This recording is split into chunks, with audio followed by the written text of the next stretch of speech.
Check, check. Oh, here we go. So we've been blessed with the 6:15. The only reason why you're here is because you really want to hear what we have to say, or you've got no mates. I'm not going to speculate by looking at everyone in the crowd, but yeah, welcome to this fireside chat with myself and Farokh. Usually you're on the other side of the fence moderating. I've been told today I'm the moderator, which I've never done before, so it's going to be a bit of role reversal and quite an interesting one, but we'll see how it goes. We will. I mean, you're pretty good at it. You were co-hosting the show for like 3 years. Yeah, but I never said anything, right? That is true. I let everyone else do the work. You did used to just sit there and wait for me to go to you. Okay, so here's the first thing I have to say. About 3 years ago, I was sitting with you in Miami, Art Basel, and it was probably the 5th or 6th time someone tried to write you off, tried to cancel you, Farokh's a scammer, all that kind of stuff, completely unbased. And since then, you've had the most unbelievable come up. You've interviewed Donald Trump, you've interviewed Mark Cuban, interviewed CZ, you've merged and acquired Decrypt, launched a prediction market. It's pretty much, I would say that moment in time was probably the Farokh lows, and since then, it's been up only. What has that journey been like for you? Because I've seen this firsthand, and it's impressive, and I think most people would have just quit when they were you at that point, but I think you've really proven people wrong. So what's that experience been like for you? Yeah, I mean, that thought definitely raised my mind for a moment too, right? The thought of quitting. What? Oh, yeah, I like that sound. Don't choke on it this time. He choked on his own drink in Korea. It was hilarious. So, I mean, that moment was crazy, but you're building a brand in the space, you're a creator in this industry, and I was writing about this last night a bit. It's like you have two choices. It's kind of, you either like keep reinventing yourself, you have to stay the creator route, but I don't think that's sustainable, personally speaking. Like, how long are you going to be a creator for? At some point, you kind of have to grow out of it and have a family and everything, right? You're not going to be doing like hosting shows forever, though. Podcasting is pretty fun. Or you go the other route, which is kind of becoming a founder. And so it was at that moment that I had to ask myself, like that exact moment, it's like, yo, do you want to be Farokh the influencer and therefore have to go through like another cancellation event, canceling party like every other week? It was like every week, right? It was like 30 of them at some point. And so it's either you want to go through this or you want to be Farokh, like the founder, right? And actually build something that's helpful to the industry that we're in. Because if you don't do that as a creator, I feel like no matter what, you're always going to end up either becoming irrelevant, burn out, and or just like not be net positive in the space. And so I decided to look into myself and go the founder route. And so that took about a whole year, by the way, the transition. You saw it, right? That was like the bottom, but that whole transition from this to like interviewing President Trump, we're talking about it 2 years, right? Like September 2024 was then, you're talking about December 2022, right? And so I decided to go, obviously all in RugRadio, which we were already doing. A year later, we took over Decrypt Media. So literally exactly a year later from that moment, Art Basel 2023, we announced the merger with Decrypt Media, which is the second largest use site in crypto. So went all in. And then a year later after that, which is last December, we announced the launch of Myriad Markets, our prediction market platform that's powered by Decrypt and RugRadio, where people can predict all sorts of outcomes, whether it's politics, sports, esports, gaming, Rekt drink sales, all sorts of things, which we've been doing. So I think that's really important. I think that actually taps into something you've been able to do, because you have a similar journey than me in a way, and taps into actually the sponsor of this the conference, Coinbase. So yesterday, this morning, Coinbase announced the acquisition of Echo, which is an ICO platform that was launched by Kobe. Who's Kobe? Kobe is the original influencer in crypto, right? He's like the president of crypto Twitter in a way, right? 2013 crypto participant, or 2011, pardon my mistake if I make one, created a platform around his own name, right? So he's essentially the jockey. And then Coinbase said, hey, we're going to acquire him. And the cost of acquiring Echo, but let's be honest, Kobe's platform, because he was literally tech support, by the way, was $400 million United States dollars, right? And so I think what's interesting in this space is how brands are built, like conglomerates are built around individuals. That could be good. I think we're doing it right. That could be bad. SBF, Duquan, and certain other people. But it seems like this space is obsessed with the idea of building companies around creators. And so I want to kind of reverse the question to you here, is like, from your perspective, you started as an artist, then you were another podcast host with me and Mando, right? And now you are, the CEO of RektBrands, a pretty damn successful drinks company within crypto. Mate, I thought I was interviewing you. But yeah, I mean, I think everyone gets to a point where it's like, as you said, you gain a following for multiple reasons. You can gain a following because you make loads of money. You can gain a following because you post good content. You can gain a following because you're controversial. Yeah. And then it's a question of how do you go ahead and use that following to do something. And I think many people end up launching scams or trying to monetize your following directly and generally come out of it having not really built anything. And I think the whole idea of content creation is just great and it's powerful, and I think projects rely on it. Like our project relies on people to create content around it, but there's only a certain level you can get to before you peter out or you plateau. And for me, it was like, okay, I want to create something or build something where it's like, okay, I actually made this. I was going to say with my bare hands, but proverbial bare hands. Obviously, everything digital is not necessarily the case, but something where I feel like I built something and created something. And if let's say you have kids one day, and your kids ask you, let's say you have like a 3-year-old kid, and they ask you, what do you do for a living? How do you explain to them you're a content creator? Yeah. It's a difficult thing to do, but you can say, hey, I make drinks. It's an easy thing to understand, and at least it's something that I think feels tangible, or felt tangible for me. I wanted to ask you about something, actually.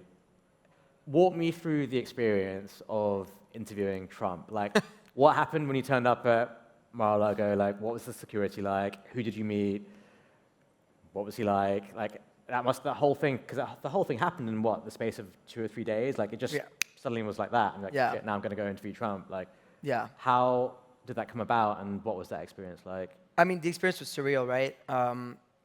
It's interviewing the most powerful human being on earth. And at the time, he wasn't president yet. It was just a year and a half before, but he was still the most powerful / the most, it's like the highest level interview you can get ever. Like, it's the number one. We've talked about it a lot. It's like, who's number 2 right now? It's maybe Putin, or like Kim Jong-un, or maybe Elon, but even then, like, it's different. He's not like as powerful as like a president, right?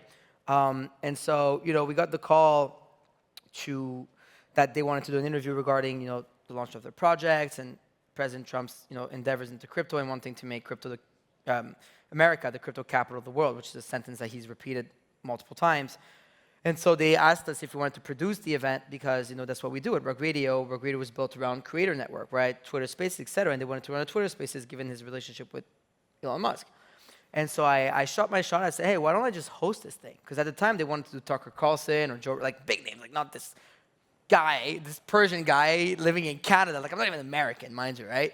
And then this like little crypto dude, right? Super niche. And so then they got back to me an hour later, like, we're in, because they knew me because of FOMO hours. So this goes back to showing you, like, building a brand in this space is really important, because had I not built FOMO hour, the morning show that we did together in RugRadio, that would have never happened. Like, 0 chance. I know that because they told me that. And so we got in there. I was in London for my 30th, actually. And then, next thing you know, I was in Mar-a-Lago for this event. And then so I get there. Obviously, because you go through all the screening, which is like, Secret Service, FBI, bomb squad, sheriff, dogs sniffing your... What was that like? Like, did you have people ask you questions or come to your house? Like, there must be, because bearing in mind, you interviewed him not only after his first assassination attempt, but the day after his second one. Assassination attempt. So security must have been through the roof. Like, what, did someone come and like... Well, it was a background check, social security number, 2 weeks of checks on my life, etc. They probably were scanning all my socials, etc. I'm assuming. I get there, it's like a tent. It was like you're with the Secret Service, and they're like really checking everything. Like, it's like I have a 13-person crew too, so they like opened every camera box, everything, your pockets. There's dogs sniffing your body. Like, it's actually pretty cool. And it's cool because I just heard the dog sniffing your body. Is actually pretty cool. And I was well, not that. That was stressful because when you have a German Shepherd, hanging down there, like, oh shit, like it bites you, you're done. But then like the assassination attempt happened. I was with the Secret Service. I had to step aside and like walk into a hotel next door and like wait. And then I got the green light that we're coming the next day.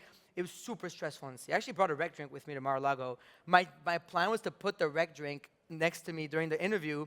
But then they put Trump waters And I felt like if I was the one replacing it, like, you know the guy that gets even an interview of a lifetime and he refuses to shill his own thing? Yeah, I feel like it was a bad look, so I'm sorry about Yeah, that. But it's all it good. was in the room. I forgive you. It was in the room. And so, but overall, like, it was sick because, I know, President Trump is a very polarizing figure, right? Some people love him, some people hate him. There's like no in between.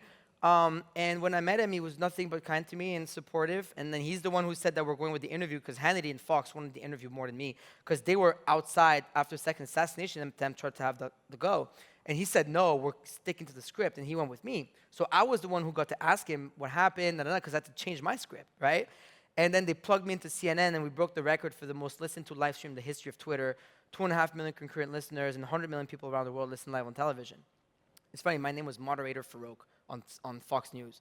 And so that was surreal, man. And that was a really cool moment because it just opened the doors to just everything else for us. And I think it was a big step for crypto, and that's why it was super stressful. Because I'm not stressed when I do interviews. I've interviewed everyone at this stage. I've never stressed out. I've done it 3,000 times. But that was stressful because I actually felt I was carrying like the industry on my back in a way. Because I was like, well, I think you were. I think you were. Because I can't fuck this up. In that moment in time, you're interviewing a president-elect, essentially. Yeah. And you're sort of representing crypto. Yeah. And I think everyone in crypto at that point in time was a bit maybe skeptical, like, is this guy actually going to change anything? And you're answering the difficult questions that I think many people probably would have kind of wimped out of, right? Yeah, I know. And there was always people that said, oh, you could ask about this, you could ask about that. But I think, first of all, like, maybe you should have gone there and done it yourself. But second of all, like, being in that room is so stressful. Like, I went solo. I didn't even bring my girl. Like, I was, you got to stay home. I went alone to Florida. Like, I was just like, I'm going on a solo mission. I took one journalist from the crypt, and then we had like a 13-person crew, and just was so focused on delivering the proper interviews so that people could understand. I mean, obviously, the agenda that we're trying to push for the argument in crypto, but make sure that we were also put on the map in a certain way in order to represent us the right way so they understand that once they're in. Because I was convinced he was going to win, because at the time, all the media had him losing, but prediction markets had him winning by a landslide. So and if you open Twitter, you'd know that he was going to win, by the way. It's just like if you read all the other news, you'd think he's losing. So I knew he was going to win. So I was like, if I do well, then we're in. Yep. And we did well. And now RugRadio and Decrypt is the only company in crypto with a White House hard pass. So like we're able to go to the White House anytime we want and be part of the press corps. You mentioned prediction markets.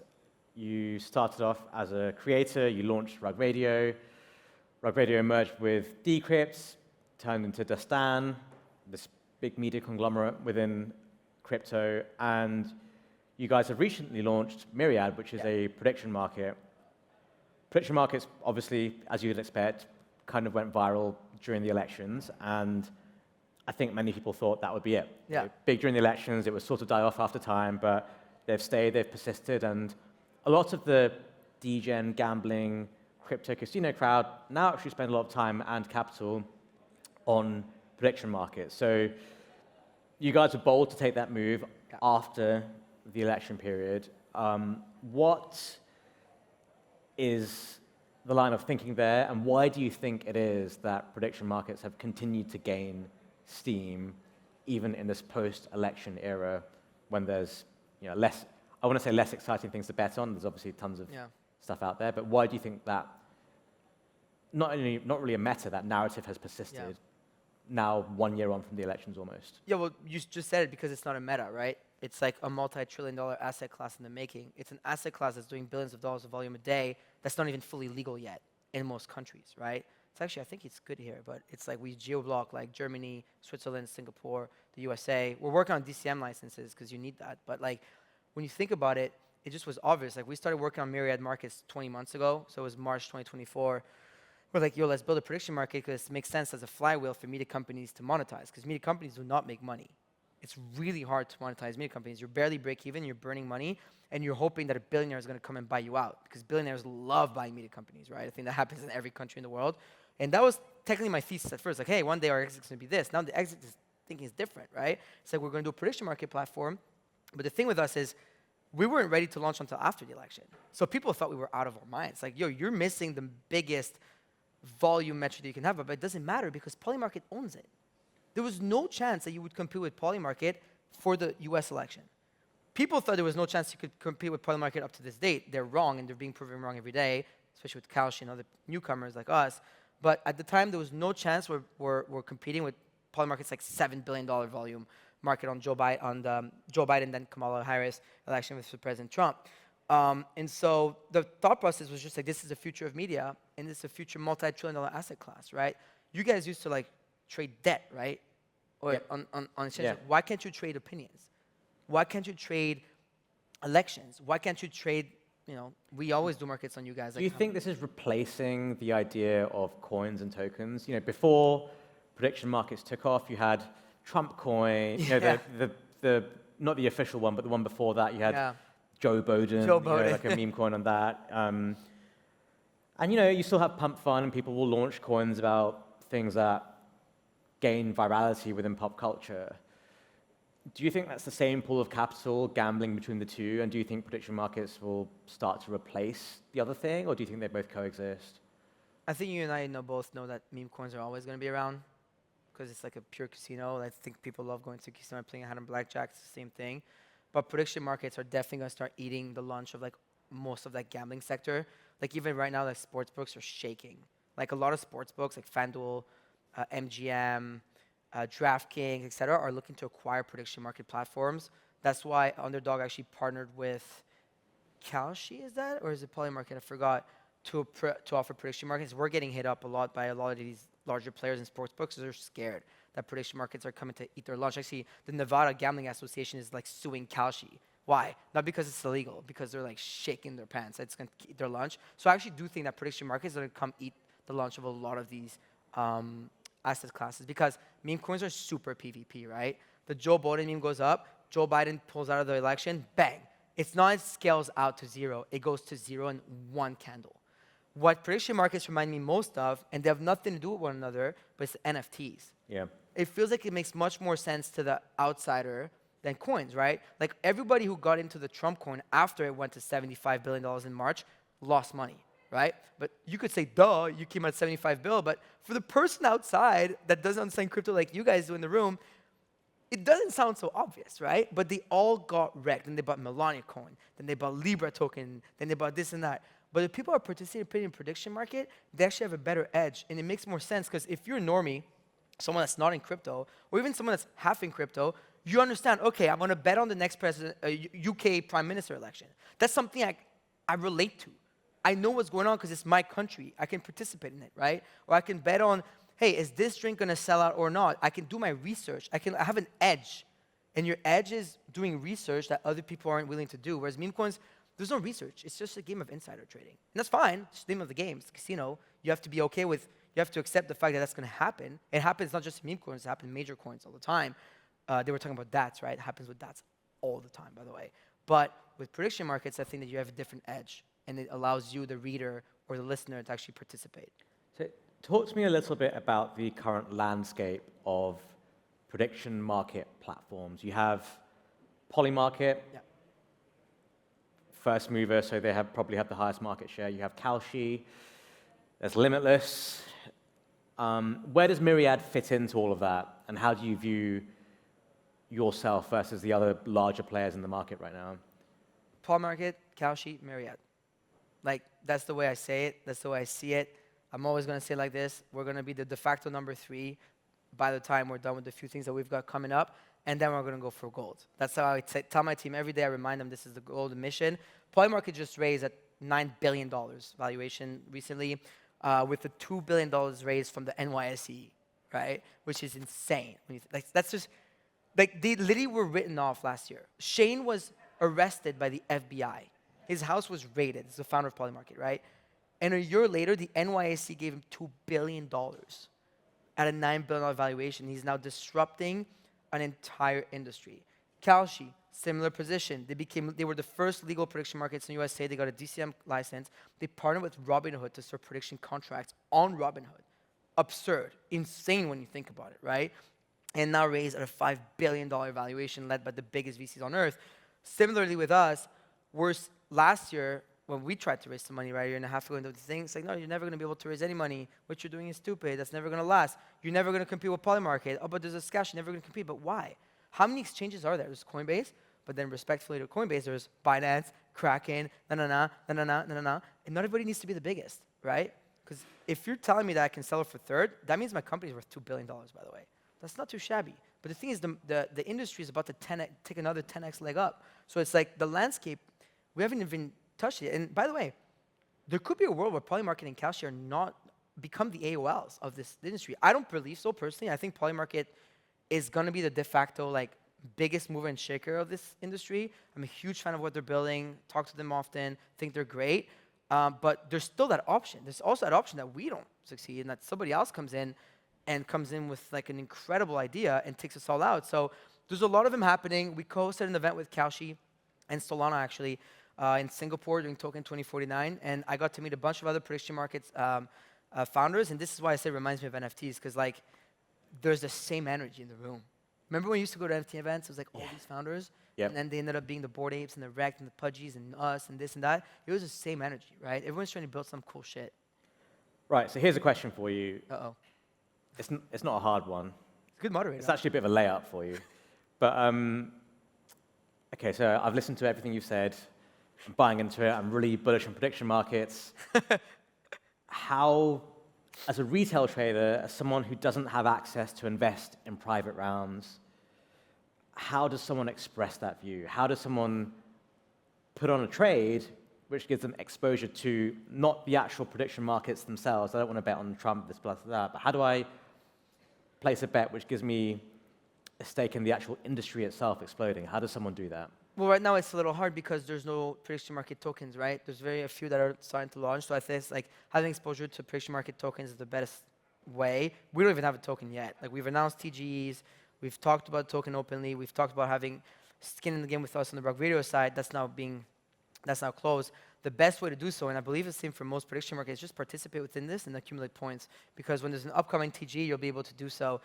We're looking and evaluating, I don't know if you did that yourself, like echo rounds and stuff like that to see how different ICO platforms work. So like we're looking at all the other different platforms, seeing how they function, which one's the best for our holders. I wish I could have done something cool like you where you did like equity to all the Reg Guy holders, but it's much harder now. I think Polymarket and NASDAQ NYC are going to try and find a way to do a token that somewhat gives equity to the people. I feel like they're doing a dual token, which would be insane. So like I'm just waiting for the US landscape, which is kind of why like regardless what you think of President Trump, like that was a good thing for him to come in because like they're actually evolving the landscape in USA, which will allow us to do more things legally, and we're able to like try more things. So for us, like it's either we go TGE route, ICO route, or we're exploring things like where you've got a lot of lawyers on the legal side looking at how you can give people exposure to this. But for now, it's like participate, sign up, predict, rack up some points, and just participate within the prediction markets. It's like the only way to get exposure, really. So take as many bets as possible. Yeah. Try not to lose too much money. Yeah. Try to make money. Obviously. Try to make money. And accumulate as many points as possible. And that could be the next big airdrop, I guess, is that's the idea of it. Yeah. And how do you guys feel about the regulatory landscape? I know you just touched on it now, but in terms of prediction markets themselves, should it be regulated as something that's gambling? Should it be regulated as securities is the wrong word, but it's a market, right? People are trading this stuff. Like, how do you think about that in terms of how that's pitched to a retail investor or just a retail person? I feel like most people always see it as gambling, though I'm always half-half. Like sometimes I tell our CEO, I'm like, look, like at the end of the day, like it's somewhat of a form of hyper gambling. You're just able to like actually like bet on an outcome of something that you believe would happen. But in a way, it's not the same because I actually like to gamble. I go to the casino, I play, I love it actually. It's probably because I'm in this industry. And I never feel the same when I place a prediction. When I place a prediction, I feel a little more sophisticated. You know that Winnie the Pooh meme? You're lying to yourself. It's like predicting and gambling. But I genuinely think it's mostly like, it's the closest thing is probably to trading. Yeah. Right? It requires a DCM license. We're actually it takes a year, we're 3 months in. And it takes a designated contract markets license to trade these. And you're probably familiar with that, a DCM. And then Polymarket had to acquire an exchange. So they have a DCM and DCO. So that's how it's being worded in the USA, right? So they're contracts, they're designated contracts that you're trading. That's all there is. Cool, awesome. Well, I think we are coming up to time. Yeah. How do people find you? Where do people go to get involved in Myriad? What should people be doing on Myriad? Is there anything you can hint or drop or alpha you can share before we let everyone crack on with their day? I think the alpha was really in the last question, right? Like I would participate in myriad of markets, play around with it. There's a points program, by the way, and there's also points market, so you don't have to use dollars if you don't want to. Like that's was one big thing we're on. Like you don't So you can get points for not spending any money. You don't have to spend money. Basically on the free money. Yeah, it's free. Like you can just play with free money, and then once you get confident, you can go ahead and put your USDC in there and play around. And that's it. Really, I would pay attention to that. Of course, keep reading the Crypt Media. It's the best news site in crypto. You already know. Shout out to the other ones, but I love the Crypt. It's my baby. And then RugRadio. Listen to the show every day with Mando. You know, sometimes when stuff comes on, Tyler and myself, every day 10 a.m. Eastern Standard Time, 3 p.m. BST. We host a great show, and that's it. That's us. Well, Farokh, it's been a pleasure. You're a great moderator, Ovi. Thank you. Look at you. Should do that more often. Thank you. All right, cheers. Thanks, everyone. Amazing. Thank you so much, Farokh and OSF. You know, amazing. We've never gone Zebu Live this long, so for everyone else that stayed here right until the end, thank you so much. This has been day one. It's been our biggest show yet. We're still learning. We're still growing. And it's all made possible by everyone that gives up their time and their energy. So thank you so much for coming. We're going again tomorrow. We have a big after party at E1. There's Bitwise drinks over there. There's an APG happening over there. There's a party at E1 as well, and there's other drinks. So thank you so much for giving up your time and being here. It's been an amazing day. I hope you've all enjoyed it. Thank you very much.